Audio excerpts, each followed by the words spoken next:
நீங்கள் பார்த்து ரசித்துக் கொண்டிருப்பது பந்தல் மீடியா இந்தியா தொலைக்காட்சி.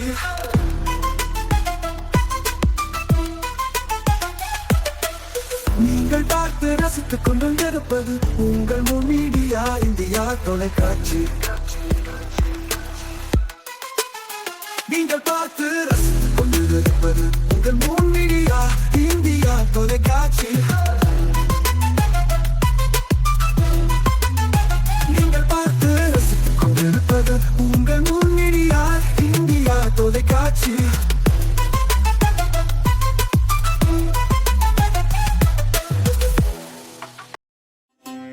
நாளும் ஒரு திருக்குறள். அறத்துப்பால் இல்வாழ்க்கை. அறத்தாற்றின் இல்வாழ்க்கை ஆற்றின் புறத்தாற்றில் போவை பெறுவதவன். விளக்கம். அறநெறியில் இல்வாழ்க்கையை அமைத்து கொண்டவர்கள் பெற்றிடும் பயனை வேறு நெறியில் சென்று பெற்றிட இயலுமோ? இயலாது.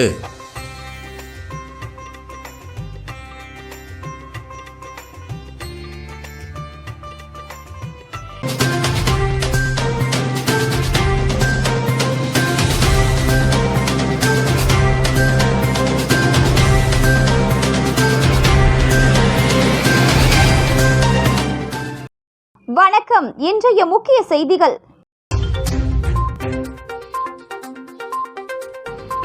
பிரபல ரவுடியை சரமாரியாக வெட்டிய கும்பல். காவல் நிலையம் அருகே நடந்த சம்பவத்தால் மக்கள் அச்சம்.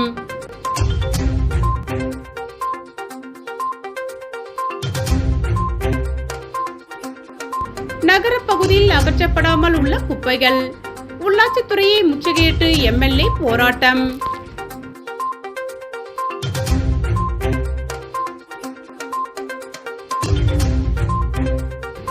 ரூபாய் 9 கோடியில் புனரமைக்கப்பட்ட தாவரவியல் பூங்கா பொதுமக்களுக்கு திறந்து வைத்தார் முதல்வர் ரங்கசாமி. இனி விரிவான செய்திகள். காவல் நிலைய வாயில் முன்பு ரவுடியை சரமாரியாக வெட்டிவிட்டு தப்பிச் சென்ற மர்ம கும்பல். லாஸ்பேட்டை பகுதியை சேர்ந்தவர் ரவுடி ஜாக்குபால். இவர் அடிதடி கொலை முயற்சி வழக்கு நிலுவையில் உள்ளது. இன்று மாலை வள்ளலார் அரசு பெண்கள் மேல்நிலைப்பள்ளி எதிரே உள்ள சமுதாய நலக்கூடத்தில் ஜாக்பால் நண்பரின் மகன் பிறந்த நாளை ஒட்டி பேனர் வைக்கும் பணியிலும் மற்றும் பிறந்தநாள் விழாவில் கலந்து கொண்டுள்ளார். அங்கு மறைந்திருந்த கும்பல் அவரை துரத்திச் சென்று லாஸ்பேட்டை புறநகர் காவல் நிலைய வாயில் முன்பு வைத்து சரமாரியாக வெட்டியுள்ளது. இதில் இரத்த வெள்ளத்தில் சிறந்த அவரை அங்கு பணியிலிருந்த காவல் அதிகாரிகள் மீட்டு அரசு பொது மருத்துவமனைக்கு அனுப்பி வைத்தனர். திருமண மண்டபம் மற்றும் காவல் நிலைய வாயில் முன்பு வைத்து அச்சமின்றி ரவுடியை வெட்டிவிட்டு தப்பிச் சென்றது மர்ம கும்பல். காவல் நிலைய வாயில் முன்பே நடந்த இச்சம்பவம் பெரும் பரபரப்பையும் அதிர்ச்சியும் ஏற்படுத்தியுள்ளது. புதுச்சேரியில் ரூபாய் 9 கோடி செலவில் புனரமைக்கப்பட்ட தாவரவியல் பூங்காவை முதலமைச்சர் ரங்கசாமி திறந்து வைத்து பார்வையிட்டார். புதுச்சேரி நகரப்பகுதியில் கடந்த 1826ஆம் ஆண்டில் அப்போதைய பிரெஞ்சு ஆட்சி காலத்தில் தாவரவியல் பூங்கா அமைக்கப்பட்டது. இப்பூங்கா ஸ்மார்ட் சிட்டி திட்டத்தின் கீழ் ரூபாய் 9 கோடி செலவில் சீரமைப்பு பணிகள் கடந்த ஆண்டு பிப்ரவரியில் தொடங்கி நடைபெற்று வந்தது. இதன் பணிகள் முடிக்கப்பட்டு அதன் திறப்பு விழா இன்று நடைபெற்றது. முதலமைச்சர் ரங்கசாமி கலந்து கொண்டு புனரமைக்கப்பட்ட பூங்காவை திறந்து வைத்து பார்வையிட்டார். நிகழ்ச்சியில் சபாநாயகர் செல்வம், வேளாண் அமைச்சர் ஜெயக்குமார் உள்ளிட்டோர் கலந்து கொண்டனர்.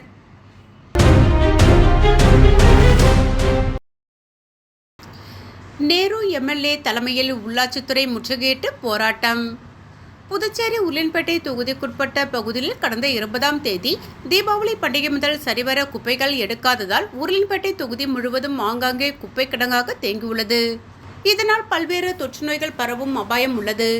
இது பற்றி புதுச்சேரி நகராட்சி அதிகாரிகளிடம் பலமுறை புகார் தெரிவித்தும் இதுவரை எந்த ஒரு நடவடிக்கையும் எடுக்காத பட்சத்தில் உருளையன்பேட்டை தொகுதி சட்டமன்ற உறுப்பினரும் புதுச்சேரி மனிதநேய மக்கள் சேவை இயக்க நிறுவன தலைவருமான எம்எல்ஏ நேரு தலைமையில் பொதுமக்கள் உள்ளாட்சித்துறை தலைமை அலுவலகத்தை முற்றுகையிட்டனர்.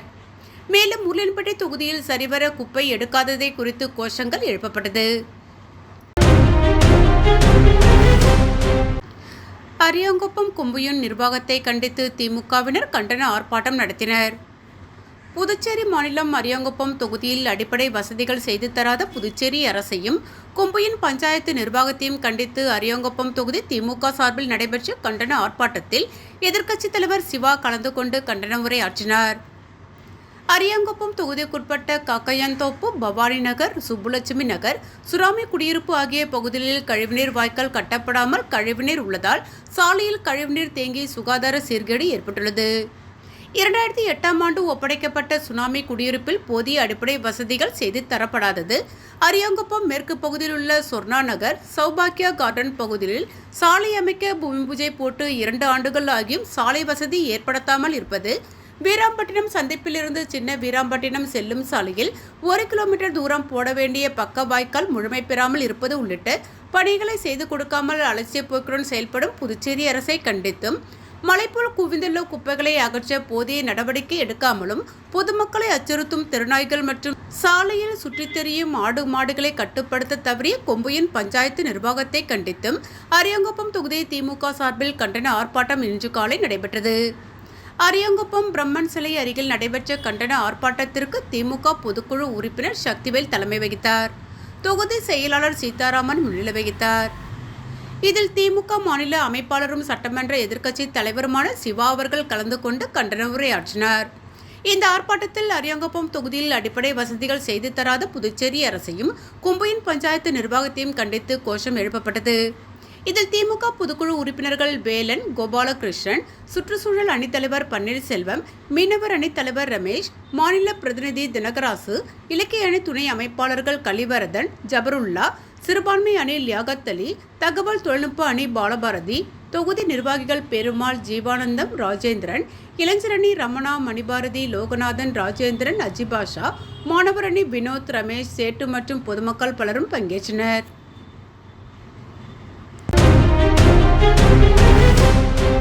புதுச்சேரி அரசு குடிசைமாற்று வாரியம் மூலம் பிரதம மந்திரி வீடு கட்டும் திட்டத்தின் கீழ் மணவெளி சட்டமன்ற தொகுதியில் கல்வீடு கட்டுவதற்காக தவணைத்தொகை பெறுவதற்கான அரசாணை வழங்கப்பட்டது.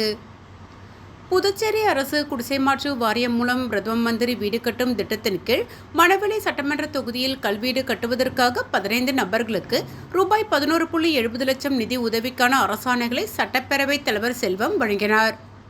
புதுச்சேரி அரசு குடிசைமாற்று வாரியம் மூலம் பிரதம மந்திரி கல்வீடு கட்டும் திட்டத்தின் கீழ் மணவெளி சட்டமன்ற தொகுதியைச் சேர்ந்த பயனாளிகளுக்கு கல்வீடு கட்டுவதற்கு முதல் தவணையாக ஒரு நபருக்கு ரூபாய் 1.20 லட்சம், இரண்டாவது தவணையாக ஒரு நபருக்கு ரூபாய் 1.60 லட்சம், மூன்றாவது தவணையாக 10 நபர்களுக்கு தலா ரூபாய் 70,000 வீதம் ரூபாய் 7 லட்சம், ஒரு நபருக்கு ரூபாய் 1.90 லட்சம் என மொத்தம் ரூபாய் 11.70 லட்சம் நிதி உதவிக்கான அரசாணைகளை தொகுதி சட்டமன்ற உறுப்பினரும் சட்டப்பேரவைத் தலைவருமான செல்வம் தனது இல்லத்தில் வழங்கினார். இந்த நிகழ்ச்சியில் குடிசைமாற்று வாரிய இளநிலை பொறியாளர் பாஸ்கரன், கள பணியாளர்கள் மற்றும் மணவெளி தொகுதி முக்கிய பிரமுகர்கள், தொகுதி தலைவர் லட்சுமிகாந்தன், கிருஷ்ணமூர்த்தி ரெட்டியார், சக்தி பாலன், சக்திவேல், ஆண்டியார்பாளையம் ராஜா, பழனிவேல், அருள் ஆதி உள்ளிட்டவர்கள் கலந்து கொண்டனர்.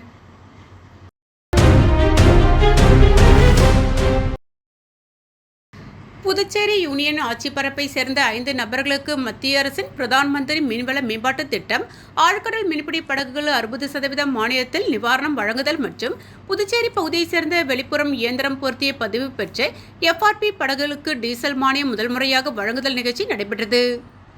மத்திய அரசின் பிரதம மந்திரி மீன்வள மேம்பாட்டு திட்டத்தின் கீழ் புதுச்சேரி யூனியன் ஆட்சிப்பரப்பை சேர்ந்த 5 நபர்களுக்கு ஆழ்கடல் மீன்பிடி படகுகள் கட்டுவதற்கு 60% மானியத்தில் நபர் ஒன்றுக்கு ரூபாய் 72 லட்சம் வீதம் மீன்பிடி படகு கட்டுவதற்கான ஆணைகளையும், புதுச்சேரி மாநிலத்தில் பதிவு செய்யப்பட்டுள்ள 3000 ஃபைபர் மீன்பிடி படகுகளில் முதற்கட்டமாக வீராம்பட்டினம் மீனவ கிராமத்தில் புதுவை மாநில மீனவர் கூட்டுறவு சம்மேளனத்தின் மூலம் நிறுவப்பட்டுள்ள பெட்ரோல் மற்றும் டீசல் பங்கில் வீராம்பட்டினம் மீனவ கிராமத்தை சேர்ந்த பதவி பெற்ற மற்றும் காப்பீடு செய்யப்பட்ட 120 வெளிப்புறம் இயந்திரம் பொருத்தி ஃபைபர் படகுகளுக்கு டீசல் மானியம் வழங்குவதற்கான டீசல் மானிய புத்தகம் ஆகியவற்றை முதலமைச்சர் ரங்கசாமி புதுச்சேரி சட்டப்பேரவையில் உள்ள முதலமைச்சர் அலுவலகத்தில் வழங்கினார். சட்டப்பேரவைத் தலைவர் செல்வம், மீன்வளத்துறை அமைச்சர் லட்சுமி நாராயணன், மீன்வளத்துறை இயக்குநர் முகமது இஸ்மாயில், இணை இயக்குநர் தேவசிகாமணி, துணை இயக்குநர் கோவிந்தசாமி மற்றும் மீன்வளத்துறை அதிகாரிகள் இந்நிகழ்ச்சியின் போது உடனிருந்தனர்.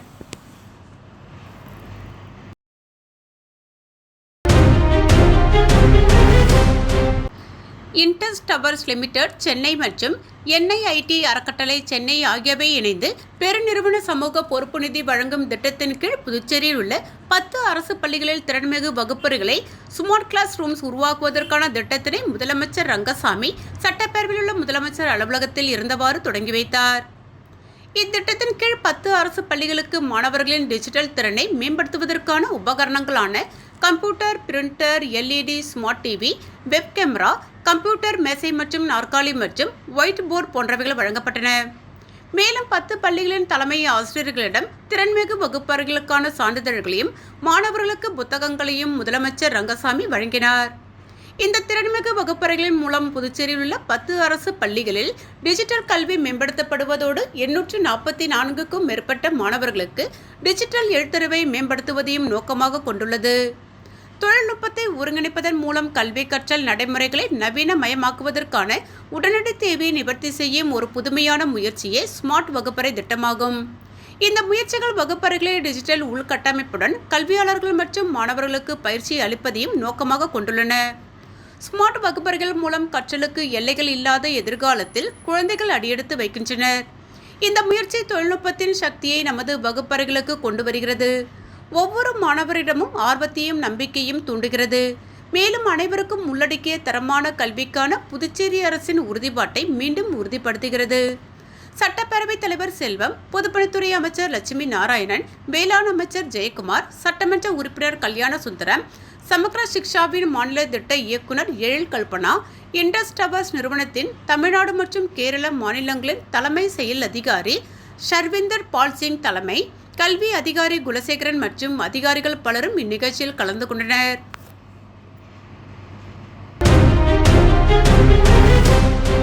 முன்னாள் முதலமைச்சர் நாராயணசாமி மத்திய அமைச்சராக மற்றும் மாநில முதலமைச்சராக இருந்தபோது புதுச்சேரி எந்த வளர்ச்சியும் அடையவில்லை, அதற்கு மாறாக பின்தங்கிதான் சென்றிருக்கிறது என்று பாஜக சட்டமன்ற உறுப்பினர் கல்யாண சுந்தரம் தெரிவித்துள்ளார். புதுச்சேரி சட்டப்பேரவையில் உள்ள அவரது அலுவலகத்தில் செய்தியாளர்களை சந்தித்த அவர், கடந்த 2 தினங்களுக்கு முன்பு புதுச்சேரியில் பெய்த மழையில் காலாப்பட்டு பகுதியில் ஒரே நாளில் 25 சென்டிமீட்டர் மழை பெய்துள்ளது. இதனால் மழைநீர் வீட்டுக்குள் புகுந்ததால் வீட்டிலிருந்த டிவி, ஃப்ரிட்ஜ், வாஷிங் மிஷின் என அனைத்து பொருட்களும் பழுதாகி உள்ளது. எனவே பாதிக்கப்பட்ட வீடுகளை முறைப்படி கணக்கெடுப்பு, பாதிக்கப்பட்ட மக்களுக்கு 50,000 முதல் 1 லட்சம் ரூபாய் வரை நிவாரணம் வழங்க வேண்டும் என்று கேட்டுக்கொண்டார். அதேபோன்று சின்ன காலாப்பட்டு பகுதியில் உள்ள மீனவர்களின் படகு, வலை உள்ளிட்ட மீன்பிடி சாதனங்கள் என 1 கோடி ரூபாய் அளவிற்கு நஷ்டம் ஏற்பட்டுள்ளது. மாவட்ட ஆட்சியரும் நேரில் சென்று ஆய்வு செய்து இருக்கிறார். எனவே அரசு விரைந்து நடவடிக்கை எடுத்து உடனடியாக நிவாரணம் வழங்க வேண்டும் என வலியுறுத்தினார். சார்லஸ் மார்டினிடம் தொடர்பில் உள்ள பாஜக சட்டமன்ற உறுப்பினரான தன்னையும் அமைச்சர் ஜான்குமாரையும் பிஜேபியிலிருந்து நீக்க வேண்டும் என்று நாராயணசாமி கேட்பது சிறுபிள்ளைத்தனமாக உள்ளது. புதுச்சேரியில் ஆளும் கட்சியாக இருந்த காங்கிரஸ் கட்சியை பூஜ்ஜியமாக மாற்றியது நாராயணசாமியின் சாதனை என்று விமர்சித்தார். தவளை தன் வாயால் கெடும் என்பது போல காங்கிரஸ் கட்சியை அவர் சீரழித்து வருகிறார். நாராயணசாமி மத்திய அமைச்சராக இருந்தபோதும் சரி, மாநில முதலமைச்சராக இருந்தபோதும் சரி, புதுச்சேரி எந்தவித வளர்ச்சியும் அடையவில்லை. இதற்கு மாறாக புதுச்சேரி மாநிலம் பின்னோக்கிதான் சென்றுள்ளது என்றார். தமிழகத்தில் இருக்கின்ற திராவிட முன்னேற்றக் கழகம் சார்லஸ் மார்டினிடம் தேர்தல் நிதியாக 700 கோடி ரூபாய் பணம் பெற்றுள்ளது. அப்படியென்றால் சார்லஸிடம் பணம் வாங்கிய திமுகவுடன் கூட்டணி சேர மாட்டேன் என்று நாராயணசாமியால் கூற முடியுமா என்று கேள்வி எழுப்பிய கல்யாண சுந்தரம், சட்டத்தால் அங்கீகரிக்கப்பட்ட லாட்டரி நடத்துகிறார்கள். அதன் மூலம் வரும் வருமானத்திற்கு அரசுக்கு தேவையான வரியையும் செலுத்துகிறார்கள். ஜோர்ஜ் சார்லஸ் மார்டின் ஒன்றும் தீவிரவாதி இல்லை என்று விளக்கமளித்தார். தீபாவளி முடிந்தும் உதவித்தொகை வழங்காத நிலையில் தொழிலாளர்கள் அவதி. புதுச்சேரியில் தீபாவளி ஒட்டி கட்டுமான தொழிலாளர்களுக்கு ரூபாய் 6,000, அமைப்புசாரா தொழிலாளர்களுக்கு 2,000 உதவித்தொகை வழங்கப்படும் என முதலமைச்சர் அறிவித்திருந்தார்.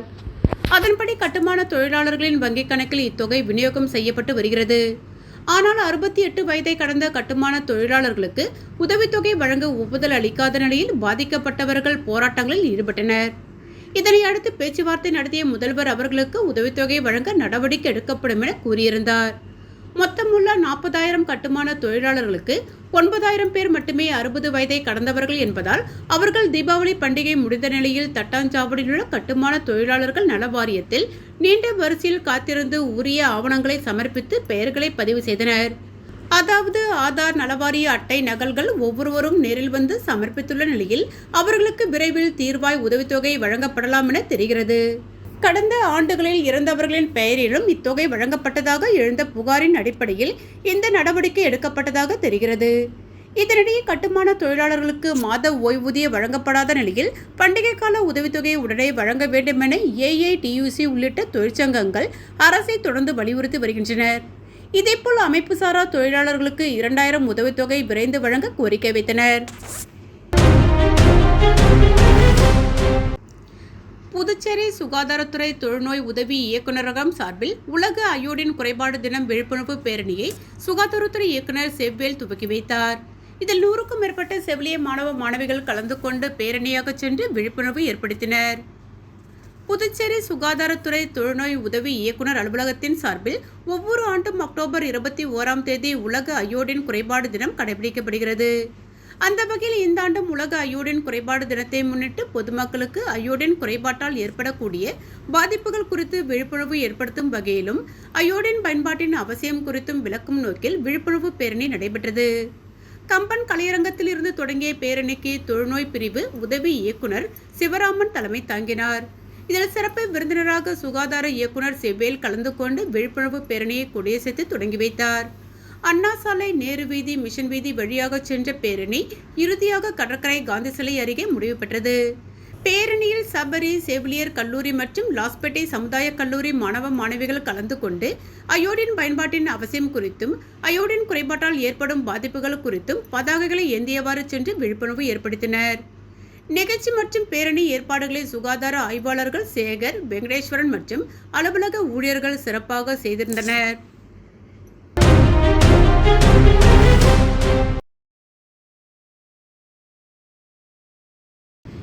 இந்திரா காந்தி மருத்துவக் கல்லூரியில் செவிலியர் பணியிடங்களுக்கு 20 லட்சம் வரை பேரம் பேசி உள்ளதாக முன்னாள் முதலமைச்சர் நாராயணசாமி குற்றச்சாட்டு.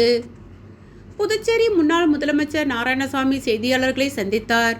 அப்பொழுது அவர் கூறுகையில், புதுவை கோரிமேட்டில் உள்ள ஜிப்மர் மருத்துவமனையில் செவிலியர் பணியிடங்களுக்கான தேர்வு தற்பொழுது அகில இந்திய தேர்வாக நடைபெற உள்ளது. இதற்காக புதுச்சேரியில் தேர்வு மையம் அமைக்கப்படாமல் வட மாநிலங்களில் மையங்கள் அமைக்கப்பட்டு உள்ளது. மத்தியில் ஆளும் மோடி அரசு வேலைவாய்ப்பில் மக்களை துன்புறுத்தும் பழிவாங்கும் வேலையில் ஈடுபட்டுள்ளது. புதுவை கதிர்காமம் இந்திரா காந்தி அரசு மருத்துவக் கல்லூரியில் செவிலியர் பணியிடங்களுக்கு எந்தவித நுழைவுத் தேர்வும் இல்லாமல் மதிப்பெண் அடிப்படையில் தேர்வு செய்ய உள்ளனர். இதில் வெளிப்படைத்தன்மை இருக்காது, மிகப்பெரிய ஊழலுக்கு வழிவகுக்கும். செவிலியர் பணிகளுக்கு ரூபாய் 20 லட்சம் வரை பேரம் பேசுகிறார்கள். எனவே இந்திரா காந்தி மருத்துவக் கல்லூரியில் நர்சிங் தேர்வு முறையை மாற்ற வேண்டும், இல்லை என்றால் நீதிமன்றம் செல்வோம் என்று கூறியிருந்தார்.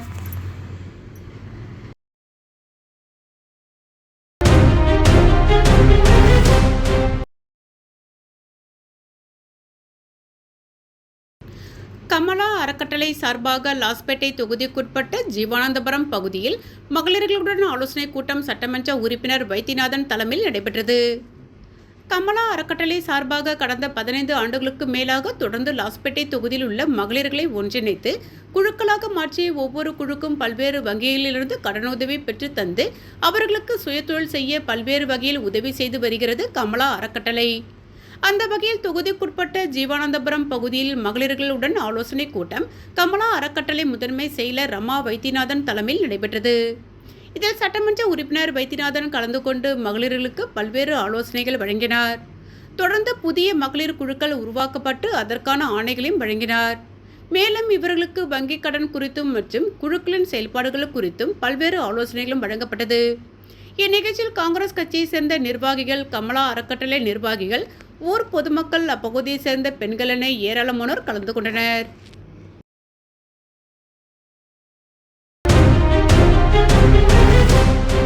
விழுப்புரம் மாவட்ட காவல்துறை சார்பில் பணியில் உயிர்நீத்த காவலர்களுக்கு காவலர் வீர வணக்க நாள் அனுசரிக்கப்பட்டது. விழுப்புரம் மாவட்ட ஆயுதப்படை வளாகத்தில் காவலர் வீர வணக்க நாள் பணியின் பொழுது உயிர் தியாகம் செய்து வீர மரணம் அடைந்த காவலர்களுக்கு அஞ்சலி செலுத்தும் விதமாக காவலர் நினைவு தூணிற்கு மலர் வளையம் வைத்து 21 குண்டுகள் முழங்க அஞ்சலி செலுத்தும் நிகழ்ச்சி நடைபெற்றது. இந்நிகழ்ச்சியில் விழுப்புரம் சரக காவல்துறை துணைத் தலைவர் உமா, விழுப்புரம் மாவட்ட காவல் கண்காணிப்பாளர் சரவணன், கூடுதல் காவல் கண்காணிப்பாளர் இளமுருகன், துணை காவல் கண்காணிப்பாளர் ஞானவேல், ஊர்காவல்படை மண்டல தளபதி நத்தர்ஷா மற்றும் காவல் ஆய்வாளர்கள், காவல் உதவி ஆய்வாளர்கள் மற்றும் காவலர்கள் கலந்து கொண்டு கடந்த ஆண்டில் 2024-2025 தமிழ்நாட்டில் 2 காவல் உதவி ஆய்வாளர்கள், 2 சிறப்பு காவல் உதவி ஆய்வாளர்கள், 2 தலைமை காவலர்கள் உட்பட இந்தியாவில் 191 காவல் ஆய்வாளர்கள் பணியின் பொழுது உயிர் தியாகம் செய்து வீரமரணம் அடைந்தவர்களுக்கு 21 குண்டுகள் முழங்க அஞ்சலி செலுத்தினார்கள்.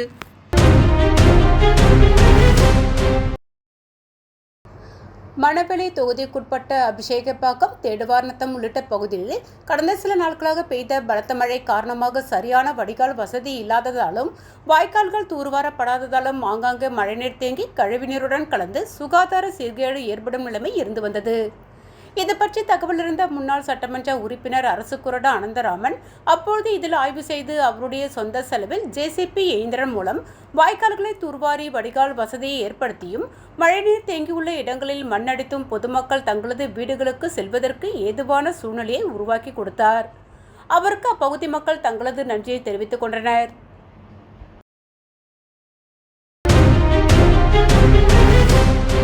கொட்டும் மழையிலும் அயராது பணிபுரிந்து 50,000க்கும் மேற்பட்ட வாகனங்களை GST சாலையில் பாதுகாப்பாக அனுப்பிய விழுப்புரம் மாவட்ட காவல்துறைக்கு பொதுமக்கள் பாராட்டு. தீபாவளி பண்டிகை முடிந்து தென் மாவட்டங்களிலிருந்து சென்னை நோக்கி செல்லும் வாகனங்கள் விழுப்புரம் மாவட்டத்தில் 77 கிலோமீட்டர் தூரம் கொண்ட தேசிய நெடுஞ்சாலையை கடந்து செல்ல அரசூர், இருவேல்பட்டி, அண்ணாமலை பைபாஸ் ஜங்ஷன், பாப்பனாம்பட்டு, விக்கிரவாண்டி ஆகிய 5 இடங்களில் மேம்பால பணிகள் நடைபெற்று வந்த போதிலும் கனமழை பெய்து கொண்டிருந்த போதிலும் மழையின் காரணமாக சாலைகள் பழுதடைந்து போக்குவரத்திற்கு இடையூறாக இருந்த போதிலும் கனரக வாகனங்களை தேசிய நெடுஞ்சாலையிலிருந்து மாற்றுப்பாதைக்கு அனுப்பி பொதுமக்கள் 50,410 வாகனங்களில் எவ்வித போக்குவரத்து நெரிசல் இன்றி GST சாலையில் சென்னை நோக்கி செல்வதற்கு கொட்டும் மழையிலும் அயராது பணிபுரிந்த விழுப்புரம் மாவட்ட காவல்துறையினரை பொதுமக்கள் வெகுவாக பாராட்டினர். புதுச்சேரி முத்தியால்பேட்டையில் அமைந்துள்ள முத்துமாரியம்மன் முத்தியசுவாமி தேவஸ்தானத்தில் கந்தசஷ்டி விழாவை ஒட்டி முருகப்பெருமானுக்கு சிறப்பு அபிஷேகம் செய்யப்பட்டு உள்புறப்பாடு நடைபெற்றது. புதுச்சேரி முத்தியால்பேட்டை பகுதியில் அமைந்துள்ளது அருள்மிகு முத்துமாரியம்மன் முத்தியசுவாமி தேவஸ்தானம். இந்த கோவிலில் கந்தசஷ்டி விழா தொடங்கியதை அடுத்து சண்முக சுவாமிக்கு பால், தயிர், சந்தனம், இளநீர் உள்ளிட்ட பல்வேறு பழங்களை கொண்டு சிறப்பு அபிஷேகம் செய்யப்பட்டது. தொடர்ந்து வள்ளி தெய்வானை சமேத சண்முக சுவாமிக்கு சிறப்பு அலங்காரம் செய்யப்பட்டு உள்புறப்பாடு நடைபெற்றது. இதில் பக்தர்கள் பலரும் கலந்து கொண்டு சுவாமியை வழிபட்டு சென்றனர். மீண்டும் இன்றைய முக்கிய செய்திகள்.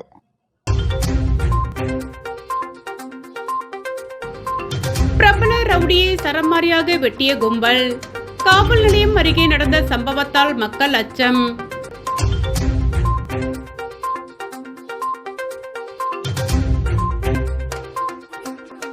நகர பகுதியில் அகற்றப்படாமல் உள்ள குப்பைகள்.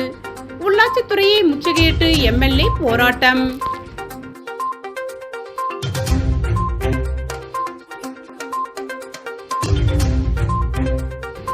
ரூபாய் 9 கோடியில் புனரமைக்கப்பட்ட தாவரவியல் பூங்கா பொதுமக்களுக்கு திறந்து வைத்தார் முதல்வர் ரங்கசாமி. இத்துடன் இன்றைய செய்திகள் நிறைவடைந்தன. நன்றி, வணக்கம்.